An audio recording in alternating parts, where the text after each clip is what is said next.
ವಿದ್ಯಾರ್ಥಿಗಳೇ, 7ನೇ ತರಗತಿ ಗಣಿತ, ಅದರಲ್ಲಿ ಸುತ್ತಳತೆ ಮತ್ತು ವಿಸ್ತೀರ್ಣ ಎನ್ನುವ ಪಾಠದ ಅಭ್ಯಾಸ 11.3ರ 1, 2 ಮತ್ತು 3 ಲೆಕ್ಕಗಳನ್ನು ಈ ವಿಡಿಯೋದಲ್ಲಿ ಬಿಡಿಸೋಣ.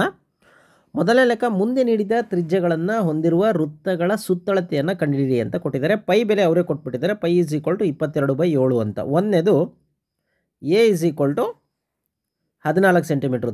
ತ್ರಿಜ್ಯ ಅಂತಂದರೆ ಏನು? ಆರ್ ಅಂತ. ಆರ್ = 14 ಸೆಂಟಿಮೀಟ್ರು ಅಂತ ಕೊಟ್ಟಿದ್ದಾರೆ. ಇನ್ನು ವೃತ್ತದ ಸುತ್ತಳತೆ ಸೂತ್ರ ಏನು? ವೃತ್ತದ ಸುತ್ತಳತೆ ಏನು? 2πr ಅಂತ. ಇದು ವೃತ್ತದ ಸುತ್ತಳತೆ ಸೂತ್ರ. 2 ಅಂದರೆ 2, ಪೈ ಅಂದರೆ 22/7, ಆರ್ ಅಂದರೆ 14. ಈಗ ನೋಡಿ, 7 2 ಅಲ್ಲಿಗೆ ಏನು ಉಳಿತು? 2 × 22 × 2. ಅಲ್ಲಿಗೆ 2 22 44 × 2. ಅಲ್ಲಿಗೆ 4 2 8, 4 2 8, ಅಲ್ಲಿಗೆ 88 ಸೆಂಟಿಮೀಟರ್. ಹಾಗಾದರೆ ಈ ವೃತ್ತದ ಸುತ್ತಳತೆ ಏನು? 88. ಇನ್ನು ಅದೇ ರೀತಿ ಎರಡನೇದು ಮಾಡೋಣ. ಎರಡನೇದೇನು? ಇದು ಸಹ ಆರ್ = 28 ಮಿಲಿಮೀಟರ್ ಅಂತ ಕೊಟ್ಟಿದ್ದಾರೆ. ಸೊ ಹಂಗಾಗಿ ಇನ್ನು ವೃತ್ತದ ಸುತ್ತಳತೆ ಸೂತ್ರ ಏನು? ವೃತ್ತದ ಸುತ್ತಳತೆ ಸೂತ್ರ 2πr. 2 ಅಂದರೆ 2, ಪೈ ಅಂದರೆ 22/7 ಅವರೇ ಕೊಟ್ಟಿರೋ ಹಾಗೆ, ಆರ್ ಅಂತಂದರೆ 28. ಈಗ 7ರಿಂದ ಭಾಗಿಸೋಣ. 7 1 7 4 28. ಈಗ 2 × 22 × 4. ಈಗ ನೋಡಿ, 2 22 44 ಆಗುತ್ತೆ, ಇಂಟು 4. ಈಗ 4ರಿಂದ 44 ಭಾಗಿಸೋಣ. 4 4 16, 6 10 1, 4 4 16, 16 1 17, 176 ಎರಡನೇದು. ಇದೇನಿದು? ಮಿಲಿಮೀಟರ್. ಅದೇ ರೀತಿ ಮೂರನೇದು ಮಾಡೋಣ. ಆರ್ = ಎಷ್ಟಂತೆ? 21 ಸೆಂಟಿಮೀಟ್ರ್ ಅಂತೆ. ಇನ್ನು ವೃತ್ತದ ಸುತ್ತಳತೆ ಸೂತ್ರ ಸೇಮು. ವೃತ್ತದ ಸುತ್ತಳತೆ 2πr. 2 ಅಂದರೆ 2, ಪೈ ಅಂದರೆ 22/7, ಆರ್ ಅಂದರೆ 21. ಈಗ 7ರಿಂದ ಭಾಗಿಸೋಣ. 7 1 7 3, ಅಲ್ಲಿಗೆ 2 × 22 × 3. ಅಲ್ಲಿಗೆ 2 22 44 ಆಯಿತು, ಇಂಟು 3. ಈಗ 3ರಿಂದ 44 ಗುಣಿಸೋಣ. 4 3 12, 2 10 1, 4 3 12 1 13 ಸೆಂಟಿಮೀಟರ್. ಅಲ್ಲಿಗೆ ಈ ವೃತ್ತದ ಸುತ್ತಳತೆ ಎಷ್ಟು? 132 ಸೆಂಟಿಮೀಟರ್ ಆಗಿದೆ.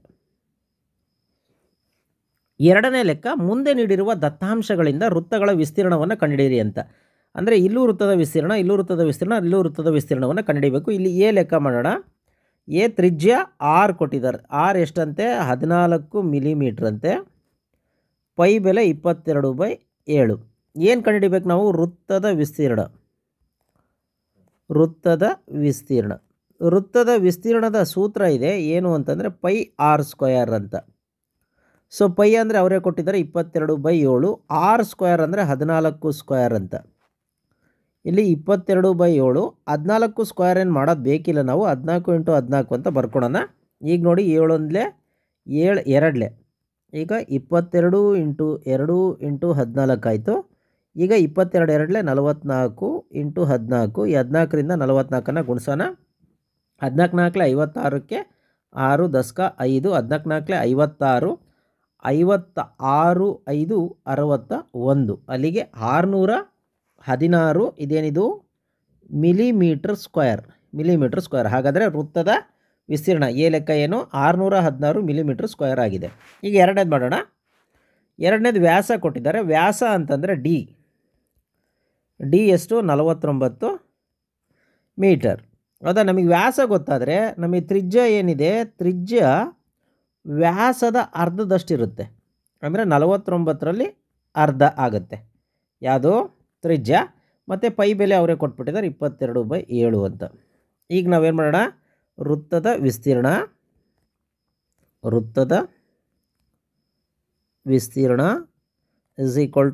πr². ಪೈ ಅಂದರೆ 22/7, r² ಅಂದರೆ ಆರ್ ಅಂತಂದರೆ ಏನು? 49/2 ನೋಡಿ, 49/2. ಈಗ 22/7 ಇಂಟು 49/2 ಇಂಟು 49/2. ಈಗ ನೋಡಿ, 7ರಿಂದ 7 1 7 7 49, 2 1 2 11, ಅಲ್ಲಿಗೆ ಏನು ಬರುತ್ತೆ 11 ಇಂಟು 7 ಇಂಟು 49 ಡಿವೈಡೆಡ್ ಬೈ 2. ಈಗ ಇದನ್ನು ಗುಣಿಸ್ಕೊಳ್ಳೋಣ. 11 7 77 ಇಂಟು 49 ಡಿವೈಡೆಡ್ ಬೈ 2. ಈ ಕಡೆ ಮಾಡ್ತೀನಿ ನೋಡಿ. ಈಗ ಇಲ್ಲಿ 2ರಿಂದ ಈ 77 ನಾವೇನು ಮಾಡೋಣ, ಇಲ್ಲೇ ಭಾಗಿಸ್ಬಿಡೋಣ. 2 1 2 3 1 ಅಲ್ಲೋಯ್ತು 17 ಆಯಿತು, 2 8 16 38 ಆಯಿತು. ಇನ್ನು 1 ಉಳಿಯುತ್ತೆ, 0 ಕಟ್ಟಿದ್ರೆ 2 5 ಅಲ್ಲಿಗೆ 38.5 ಅಂದರೆ 77ರಲ್ಲಿ ಅರ್ಧ 38.5 ಇಂಟು 49 ಅಂತ. ಹೌದಾ? 38.5 ಇಂಟು 49. ಈ ಕಡೆ ಸೈಡಿಗೆ ಗುಣಿಸ್ಕೊಳ್ತೀನಿ ನೋಡಿ. ನಾನು 38.5 ಇಂಟು 49 ಈ ಕಡೆ ಸೈಡಿಗೆ ಗುಣಿಸ್ಕೊಳ್ತೀನಿ. 9 5 45ಕ್ಕೆ 5 ದಸ್ಕ 4, 9 8 72 72 4 76 ದಸ್ಕ 7, 9 3 27 27 27 7 34. ಈಗ 4ರಿಂದ ನಾವು ಗುಣಿಸ್ಕೊಳ್ಳೋಣ. ಬಿಡಿ ಸ್ಥಾನವನ್ನು ಬಿಟ್ಬಿಡ್ತೀನಿ. 4 5 20ಕ್ಕೆ 0 ದಸ್ಕ 2. ನೆಕ್ಸ್ಟು 4 8 32 32 2 34ಕ್ಕೆ 4 ದಸ್ಕ 3. 4 3 12 12 3 15. ಸೊ ಕೂಡಿದ್ರೆ 5 6 4 4 8 5 3 8 1. ಸೊ ಅಲ್ಲಿಗೆ ಪಾಯಿಂಟು ಒಂದು ಸಂಖ್ಯೆ ಆದಮೇಲಿದೆ. ಒಂದು ಸಂಖ್ಯೆ ಆದಮೇಲೆ ಇಟ್ಟರೆ ಅಲ್ಲಿಗೆ 1886.5 ಮೀಟರ್ ಸ್ಕ್ವೇರ್. ಹಾಗಾದರೆ ವೃತ್ತದ ವಿಸ್ತೀರ್ಣ ಏನು? 1886.5 ಮೀಟರ್ ಸ್ಕ್ವೇರ್ ಆಗಿದೆ. ಸಿ ಲೆಕ್ಕ. ಸಿ ಇದು ತ್ರಿಜ್ಯ ಏನು? ತ್ರಿಜ್ಯ ಆರ್ ಕೊಟ್ಟಿದ್ದಾರೆ. ಎಷ್ಟು? 5 ಸೆಂಟಿಮೀಟರ್. ಅದ ಪೈ ಇನ್ನೇನು 22/7. ಈಗ ವೃತ್ತದ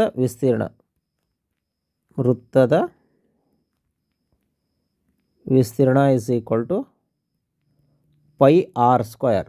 ಪೈ ಅಂದರೆ 22/7, ಆರ್ ಸ್ಕ್ವೇರ್ ಅಂದರೆ 5 ಸ್ಕ್ವೇರ್. ಅಲ್ಲಿಗೆ 22/7, 5 ಸ್ಕ್ವೇರ್ ಅಂತಂದರೆ 25. ಈಗ 25 ಮತ್ತು 22 ಗುಣಿಸ್ಬಿಡೋಣ. ಇಲ್ಲಿ ಗುಣಿಸ್ತೀನಿ. 22 ಇಂಟು 25, 5 2 10ಕ್ಕೆ 0 ದಸ್ಕ 1, 5 2 10 1 11 ಬಿಡಿ ಸ್ಥಾನ ಬಿಟ್ಟೆ 2 22 44 ಆಗತ್ತಿತ್ತು. ಅಲ್ಲಿಗೆ 0 5 5 550/7 ಆಗುತ್ತೆ. ಈಗ 7ರಿಂದ ಈ 550 ಭಾಗಿಸ್ಬಿಡೋಣ. 7 7 49. ಅಲ್ಲಿಗೆ 15ರಲ್ಲಿ 9 ಹೋದರೆ 6 60 ಆಯಿತು. 7 8 56, 4 ಉಳಿತು. ಪಾಯಿಂಟ್ ಕಟ್ರಿ, 0 ತಗೊಳ್ರಿ. 7 5 35. ಸೊ ಅಲ್ಲಿಗೆ 78.5 ಏನಿದು ಸೆಂಟಿಮೀಟರ್ ಸ್ಕ್ವೇರ್. ಮೂರನೇ ಲೆಕ್ಕ. ವೃತ್ತಾಕಾರದ ಹಾಳೆಯ ಸುತ್ತಳತೆಯು 154 ಮೀಟರ್ ಆದರೆ ತ್ರಿಜ್ಯ ಕಂಡುಹಿಡಿಯಿರಿ ಹಾಗೂ ಹಾಳೆಯ ವಿಸ್ತೀರ್ಣವನ್ನು ಸಹ ಕಂಡುಹಿಡಿಯಿರಿ. ಪೈ ಬೆಲೆ ಕೊಟ್ಟಿದ್ದಾರೆ. ಪೈ ಈಸ್ ಈಕ್ವಲ್ ಟು 22/7 ಎಂದು ಪರಿಗಣಿಸಿ ಅಂತ ಕೊಟ್ಟಿದ್ದಾರೆ.